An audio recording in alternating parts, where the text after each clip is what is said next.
What's up? This is Marcus, the inspirational motivational speaker, here to bring you a poem today. Actually, two poems. And the poems that I'm going to bring you today it has a lot to do with some of the issues that has been going on in our country with the police brutality and things. One is going to be in regards to Michael Brown, and one is going to be in regards to Eric Garner. Okay?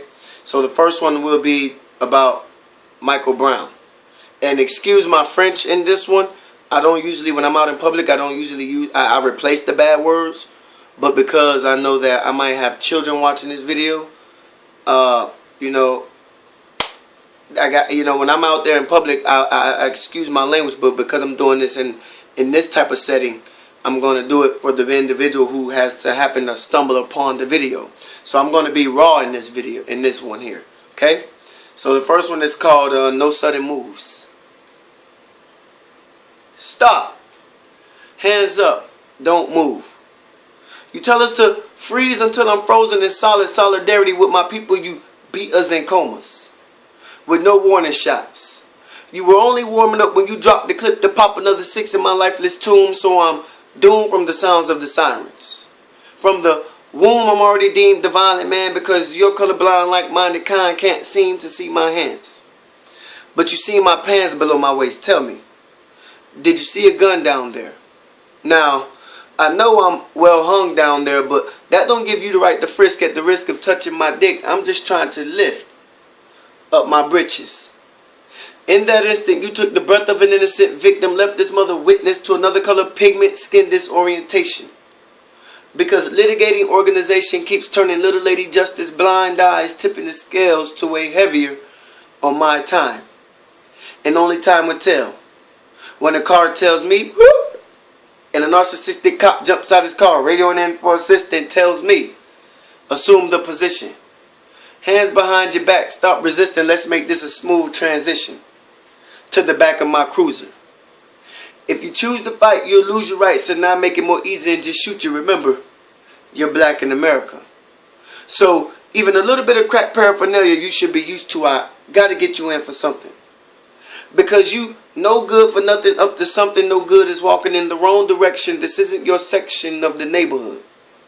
So here's your chance to walk home, run alone now, going to get missing.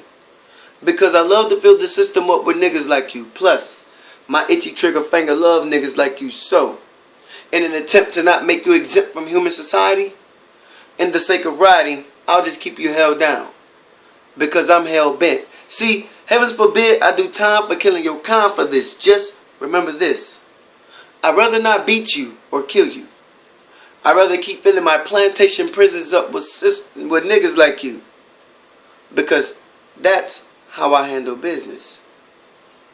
That's the first poem. Second poem, get right into it. In regards to Eric Garner, the guy who got choked out in New York, and it was caught on video.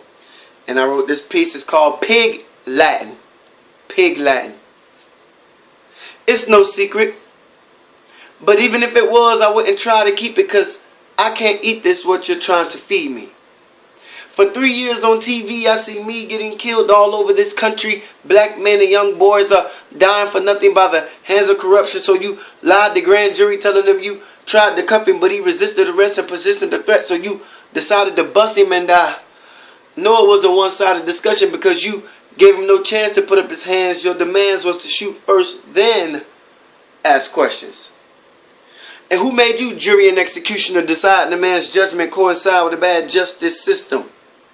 And it wasn't justice victim. You gave no chance to pick them out of a lineup. It's like you're hunting wild hogs and sending wild dogs out to find us. So remind us, what is your job? Is it to hog time, wind us and kill us with time while you put on your blinders and stay blind to the fact that the real swine is killing blacks? So let me quote you a stat.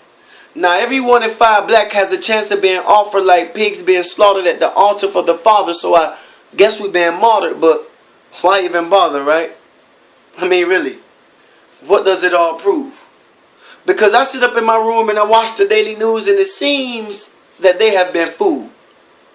In that time, a bit confused, mistaking us for ISIS, who slicing dudes' heads off from this country, and all they can seem to do is want me. It's no wonder they hate pork. Because they look over here and see a bunch of dorks who are last in every sport and coming up short in every area, so they took to the course to gain an edge. And they aim at heads because we're everything they thought. And that's why they hate us. Because we're young, fast, strong, and ageless. They can't catch us because we're not contagious. So they tase us and put us in cages to get a free look at what God gave us.